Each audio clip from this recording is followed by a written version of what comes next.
Hello everybody, welcome back to my channel where we talk about skincare, grooming, sometimes hair, sometimes, so that sounds like your thing. Make sure you are subscribed.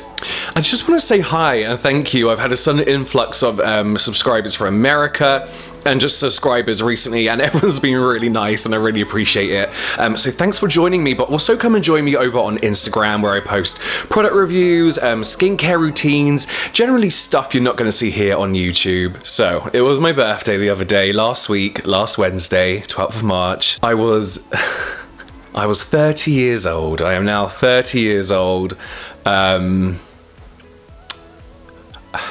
It feels like I was 19 like 2 days ago. It's the weirdest feeling, but then I started to reflect and I thought now would be a good chance to kind of share a few tips, tricks, skincare habits I guess I started in my 20s that I feel have kind of paid off in my 30s. I say 30s, I've only been 30 for a week, but you know, I feel like they are the reason why my skin is in a good condition today, or a condition that I'm very happy with. I'm very shiny, oh my god. We're gonna do this quick. So number one, using lukewarm water. From the age of 23, I think I stopped trying to open my pores with hot water and close them with cold water, and just generally use a nice tepid temperature. And it changed the condition of my skin in the sense that it just kept everything level and nice. Tip number two, moisturizing religiously. A lot of anti-aging is all about keeping it moisturized and hydrated, but then also moisturizers do so much for your skin and just help it do its job that it's meant to do. A lot of people always ask me what are the must-haves, and a moisturizer is one of them. Twice a day. 3, wearing sunscreen. Say it all the time, but this is a habit I maybe started when I was 25 that I wish I had started when I was like 19. Seen a massive difference in overall texture, tone, production of dark spots. There are barely any anymore. And yes, it's important to wear sunscreen. Number 4, masking. Masking is something I've done my whole life actually, ever since I started getting spots. There's so many different kinds of masks and so many for different kinds of skin types and conditions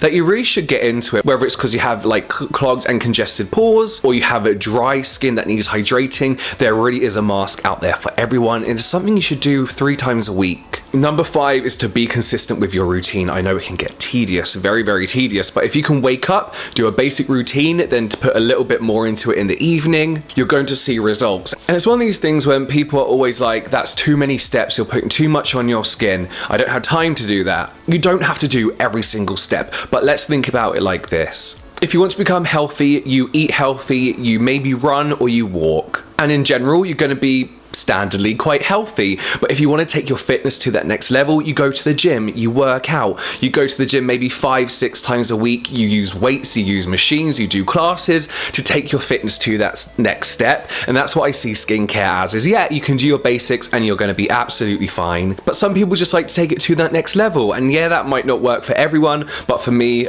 I enjoy it. Number 6 is to stop listening to adverts and brands' own hype. They come at you with all these sciencey words, all claiming that their products can do something miraculous and amazing. Then you look at the ingredients and it's no different to your standard like £2 moisturizer. So try a product if you want to try it, but also don't believe all the miracles that they claim it's going to do for you. I'm doing too much of this. Number 7 is hydration. I talked about moisturizing religiously, but you need to stay hydrated as well. So that's drinking lots of water as well, but putting that moisture back into your skin, putting that hydration back into your skin so that you don't become dehydrated, because for me, dehydrated skin leads to so many other problems. 8, invest in a serum, even if it's just one. This is that one thing you can do if you have a basic routine. This is that one thing you can do to take your skincare routine to the next level, but also help out a very specific skin concern you have, whether that's aging, dark spots, spots in general. Invest in a good serum, you'll enjoy it as well. Number 9, I stopped spraying aftershave on my neck, which you may ask why. That's usually where you put it, but aftershave, when it comes to cosmetics, is of course very alcohol heavy. So when you're putting that on your neck, we all know alcohol can dry out your skin. Well, the kind of alcohol in aftershave. So when you're putting that on your neck, it's going to age your neck very, very quick. It can dry it out, it can irritate it. So I've just been spraying it on my clothes. Number 10, using an eye cream. Now I know a lot of people are like, you can just use your moisturizer. And that's kind of true. But the reason I'd recommend buying an eye cream is because you need a moisturizer that's designed for that very thin skin under your eyes. And yes, some moisturizers are perfect for this. I've got some that I just kind of put everywhere. But to be extra cautious, just buy an eye cream. It doesn't have to be anything fancy, literally like a £5 one. one. Number 11 is derma rolling or derma stamping. These are those little tools that you have on, is it called derma stamping? Stamping. Micro needling. These are the little tools that you have with small pins on that kind of like punch your skin, which I will do an updated video on it soon. This helped me get rid of a lot of dark spots, pigmentation, but also it just generally makes my skin look glowing. Now I don't have that problem anymore. I still do it maybe once a week or once every 2 weeks, just to give my skin like a new lease of life. Number 12 is about exfoliating. I switched out a physical exfoliator for a chemical exfoliator, and I just found that this just did such a good job, a better job than a physical exfoliator can, and I saw less irritation on my skin. Number 13 is, yes, use oils, but there's no need to make them part of your daily or even weekly routine. I think a lot of people feel like they need everything all the time, and it's like, oh, should I use an oil? Yeah, of course you can. For me personally, I like to use it maybe if I'm very, very dry, to keep moisture in my skin if I'm dehydrated, but then also to put on my face and massage my face. Number 14 is to invest in Korean or even Japanese skincare, and that's not just because it's at the height of its popularity at the moment. There's a reason it's so popular, and that's because their products are so advanced and you get so much for your money that I don't think I can ever really go back to kind of like Western products and prefer them over Korean or Japanese skincare. And you'll find a lot of Western brands now copying what they've seen in Korea and in Japan, and for a very good reasons. And in general, Korean skincare just completely transformed my skin. Number 15, speaking of Korean skincare, use a sheet mask. I talked about masking earlier, but you could use a sheet mask as your serum stage, really, because it's basically a sheet mask covered in a serum. But then sheet masks for me also reflect what I love about skincare, and that's self-care. That's taking some time for you. That's relaxing in the evening with a sheet mask, because when you've got it on, you just have to sit down for 10 to 15 minutes, relax until you can take it off again. So they have amazing benefits when used regularly, but also use it as a time to just relax. Number 16, use night creams and night masks and not just your everyday moisturizer. Whilst there are some great moisturizers that can do both, as someone with oily skin, what I wanted my moisturizer to do in the day is completely different to what I wanted it to do in the evening. So in the morning, it's more about just getting that moisture on my skin, whereas the evening, it's about repairing, retaining that moisture, hydrating, maybe also anti-aging, age prevention. So it's good to have a night cream that just kind of goes that one extra step and elevates your skincare routine. Number 17, double cleansing. This is something that made such a big difference again in the texture and the overall look of my skin. You don't have to double cleanse, but I really enjoy it to take off all the day sweat, all the pollution, all the sunscreen, things that your normal cleanser can't remove, so that then your normal cleanser can go in and give your skin a deep cleanse. I would notice that my skin would be a lot cleaner double cleansing than it would be just one cleanse. One cleansing. Number 18, misting. This is something I've only done maybe within the last 4 years, but we all have that moment where in the morning our skin looks great, we've just done our routine, we're feeling fresh. Our skin always looks better in the morning, right? I don't know why. And then throughout the day you're like, oh, I'm looking sweaty, I'm looking like oily, I'm looking a little bit even dry, dull. And a mist is something you just spray over your face and it instantly gives you that, if you've got a good one, it instantly gives you that oomph back in your skin, that brightness, that awakeness back in your skin, and I love it. Like, even if I'm sat at home, I'll just be like, it just makes you feel better. Number 19, hand cream. Don't forget your hands, especially if you do a lot of skincare like me. I'm constantly washing my hands and they tend to get very, very dry. They're also one of the parts of the body that shows the first sign of aging, along with your neck. We all like to grow old gracefully, but I would like to keep my hands looking as young as possible. Don't know why, no one's looking at them. Number 20, lip care.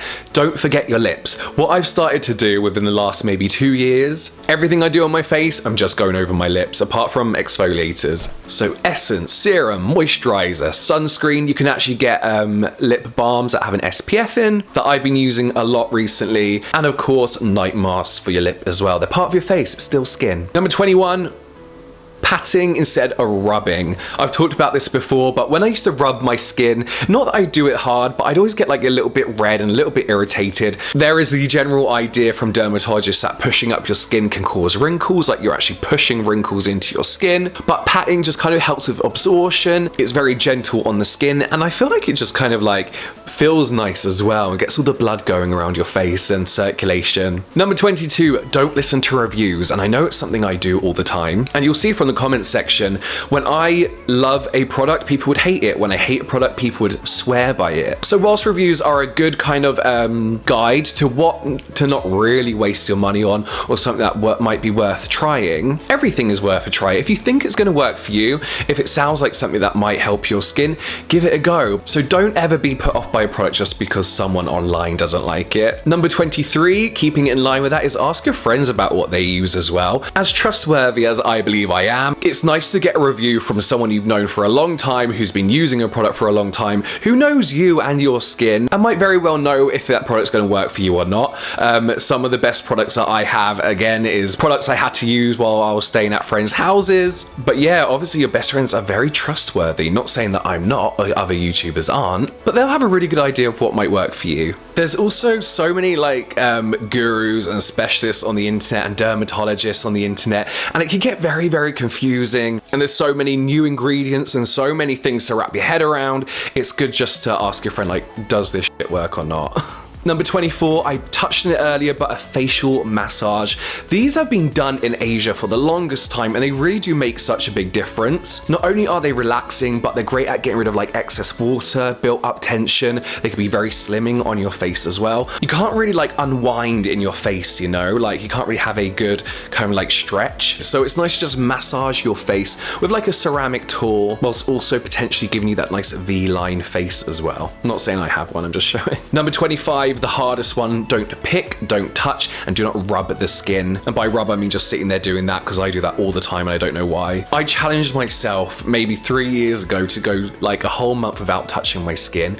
I lasted 5 days because it's just habit. And then I tried it again and I lasted a week. And the difference you see in not like picking at random bits of your face for no reason, or like resting your hand on your face, is great. I don't know if it's because I lived in London at the time and, you know, I was constantly in public transport, shaking hands with people, blah, blah, blah. But when I didn't touch my face for about a week, it looked so good, and the temptation to pick things that you could feel on your face wasn't there. So challenge yourself to a week and let me know how you get on. Number 26, start everything you do when it comes to your routine with clean hands. I know this sounds really stupid, but sometimes like I'll do a sheet mask, I'll tap it in, I'll kind of wait for everything to absorb, I'll go and cook dinner, then I'll come back and put moisturizer on my face, and I've realized I just put like cooking oil on my face. Or, you know, you've just been out, you're coming back in from work and you're starting your evening routine, and God knows what's on your hand.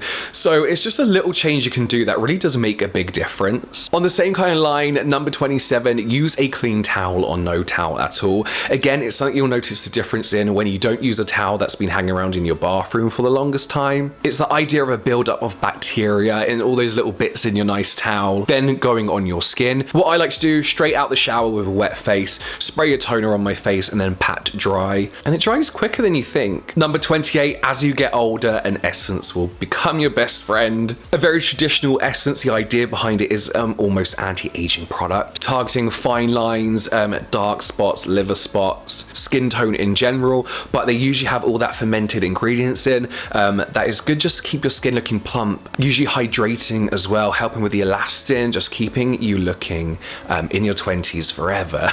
But saying that, number 29, don't listen to anti-aging products, anti-aging adverts, the promises of anti-aging products, because first of all, you can't anti-age, you can't go backwards and you can't halt, but you can grow old gracefully. And, you know, wrinkles look good on people. A bit of a laughter line, crow's feet, I think looks quite nice. Anti-aging products are just products with good, generally hydrating ingredients in, and sometimes an active ingredients that you can find anywhere else for half the price. And anti-aging products you'll find they'll always be almost double the price of a good moisturizer, which in itself is probably just an anti-aging product. So look for ingredients rather than product type, if that makes sense. And finally, number 30, this whole list you're gonna forget instantly. You're probably never gonna do that.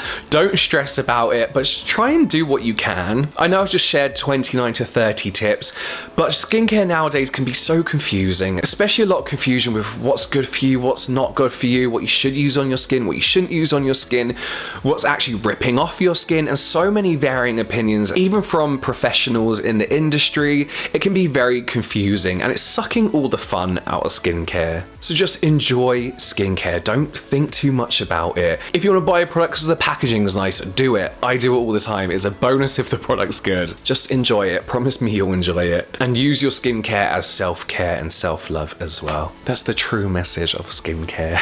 And as always, if you do have any serious problems, please don't search for the answer on YouTube. Go and see a professional dermatologist or a doctor who can help you out a lot more. Don't forget to follow me on Instagram.